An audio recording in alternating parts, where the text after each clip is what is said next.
Alright guys, and the fourth thing that the car owners do not check, and not many people do know this, is that there's one course where the check engine light, the vehicle stability control light, and the traction control light will come on as well, and that is to do with the gas cap. Alright, so we are now at the back of the vehicle, and when you unscrew the gas cap, you have got a little seal here. Now sometimes that seal can get quite dirty, and the fuel, actually the evaporation, tries to escape through here, and that causes your engine check light, vehicle stability control check light, and your traction control light to come on as well. So what you need to do is clean that one. I have a video on this one which will be linked on the top right hand side of the video now. And then what you need to do is you need to screw the cap back, and there are a few number of clicks that each car needs, and you do need to just follow the number of clicks.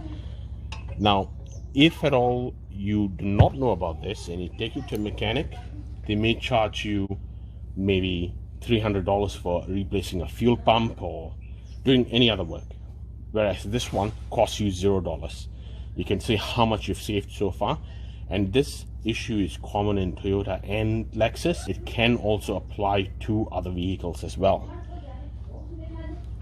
Okay guys, the fifth mistake that car owners actually make is not checking their car battery, because if the battery voltage does go quite low, it can throw on some engine check light codes. If at all, let's say it can't communicate with certain parts of the vehicle because of too low a voltage, then the engine check light can come on.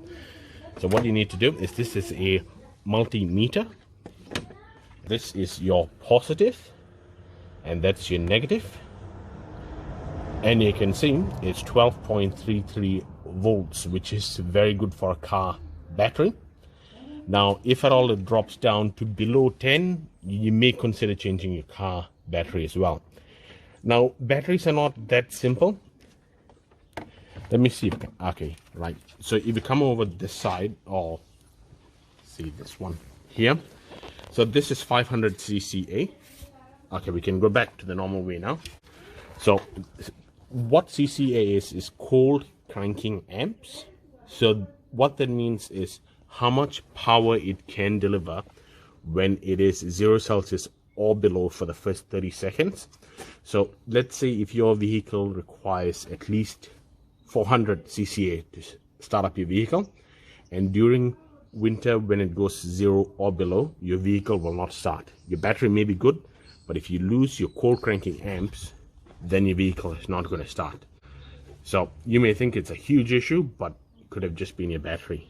So places like AutoZone, they can actually test your battery for free, and they can measure your cold cranking amps. And cold cranking amps are more for colder climates, but every battery does have a cold cranking amp. So this is what can actually save you by testing your battery and checking out your cold cranking amps. During winter, you won't get stranded somewhere, and you don't have to pay the towing bill and the mechanic's fees for probably changing something else. Alright guys, number 6 is checking your car's alternator. An alternator is what charges the battery and keeps everything going which is electrical in the vehicle. Now if at all your alternator goes bad, you may have a good battery, but the battery is not going to get charged. It's just going to get drained as you're driving along, and your battery warning light under the dash is going to come on. Alright, and then what I'm going to do is I'm going to just start the engine.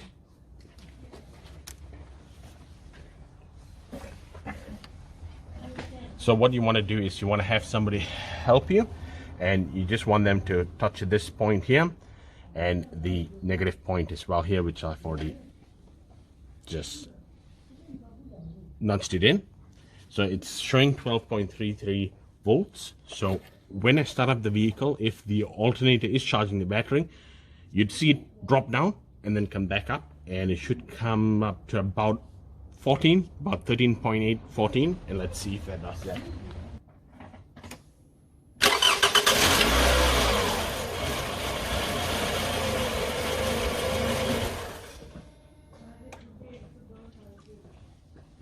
All right, guys, we can see that it has actually gone, and you can see it did go down and then it went back up.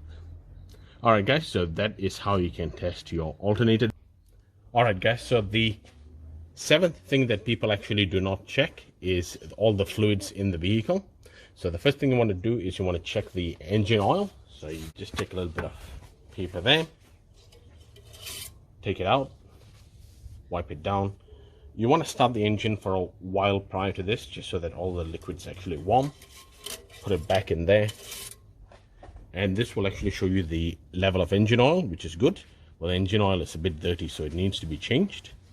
So that's the engine oil done.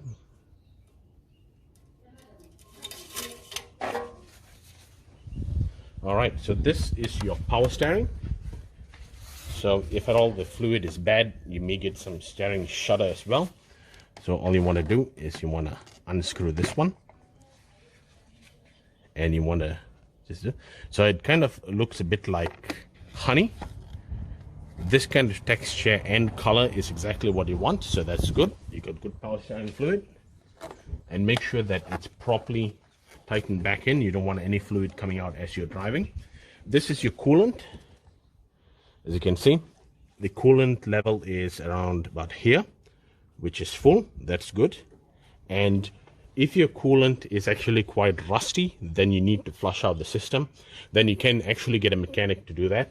But this is pink, green, or blue color coolant is good. I think some of the GM vehicles do use a blue color coolant. So this one looks perfectly good to me. Next thing we're going to do is we're going to check the transmission fluid.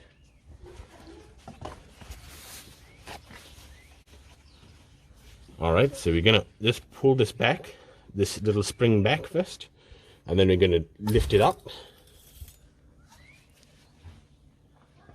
Transmission fluid is nice, and it's kind of pinkish red, which is good. And I know this fluid is quite good because it got changed in the last 5,000 miles.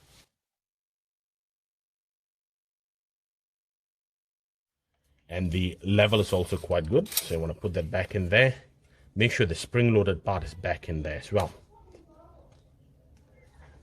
All right, this is your brake fluid right here. And that will actually pop out. If you look inside, it looks a bit like honey, and the texture is like honey as well. So this particular thing doesn't unscrew, it just pops back into place. So that looks perfect to me. And this is the pressure side of the radiator. So this radiator cap, it only holds a certain number of bars in terms of pressure. So a good way to tell if at all it's leaking is you'll see some coolant coming out here. I don't see any of that, so this one is quite good as well. This actually goes back in here, and this is the expansion tank. All right, guys, so that's the basics of what fluids you'll need to check. All right, guys, the eighth thing which people actually do not check is your relay and fuses. So it could be, even if your fuel pump stops working, it could be a relay or a fuse as well. So this is your fuse box. So you got a fuse box inside the engine bay as well as inside of the vehicle. So if you just pull this clip up, that will expose the box to you. As you can see, all your fuses are here.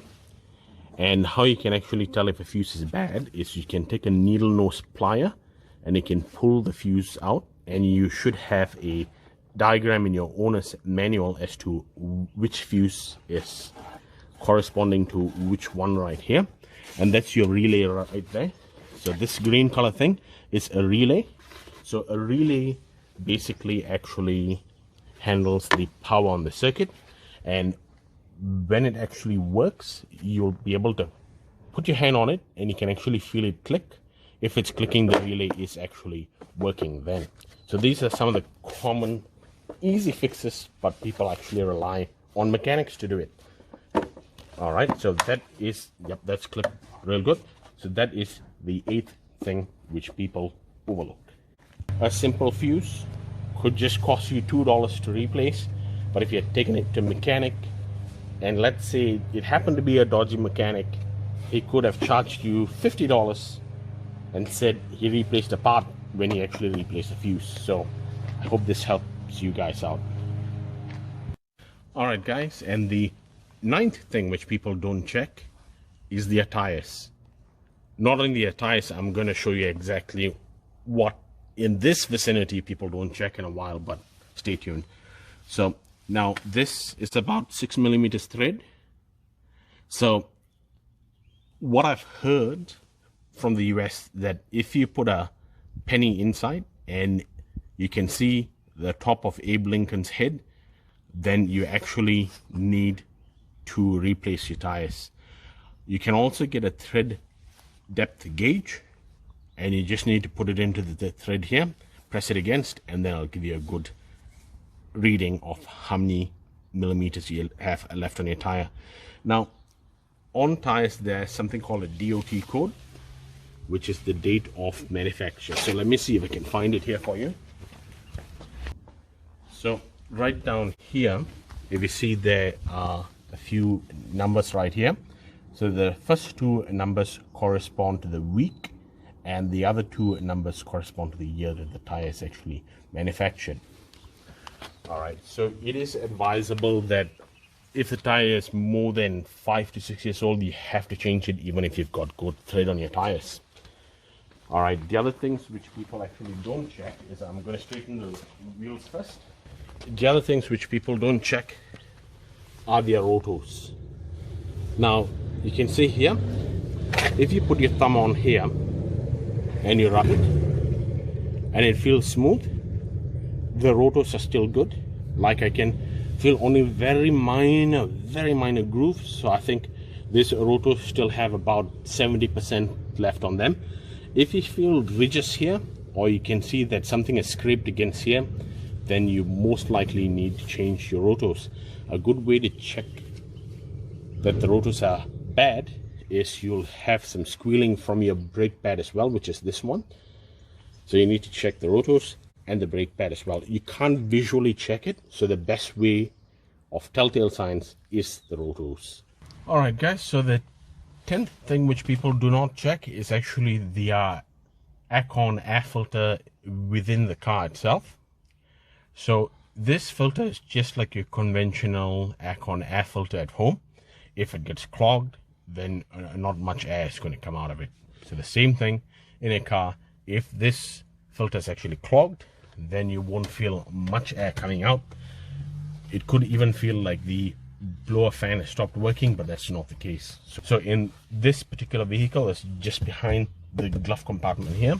On some vehicles it'll be down here, and some vehicles will be down on this side. All right, now we're going to go on the outside of the vehicle, and on some of the European vehicles you may have it somewhere around here. So you'll need to remove the shroud, and then it'll be just behind here, and you can change the Arent air filter.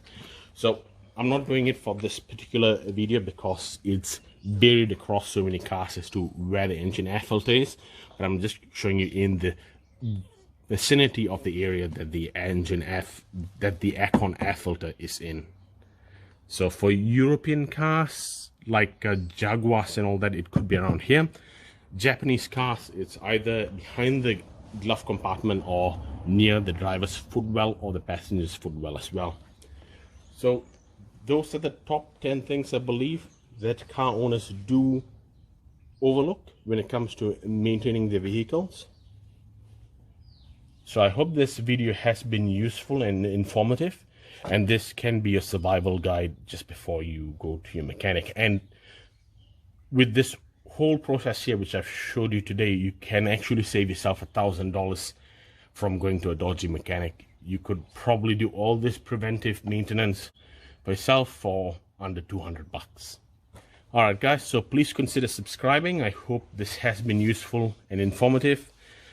Give it a thumbs up as well, and the subscribe button is really feeling lonely, so please hit that subscribe button, and don't forget to tune in every Thursday or Friday. I'll add new videos in. Thanks, have a great day. Stay safe, stay smart.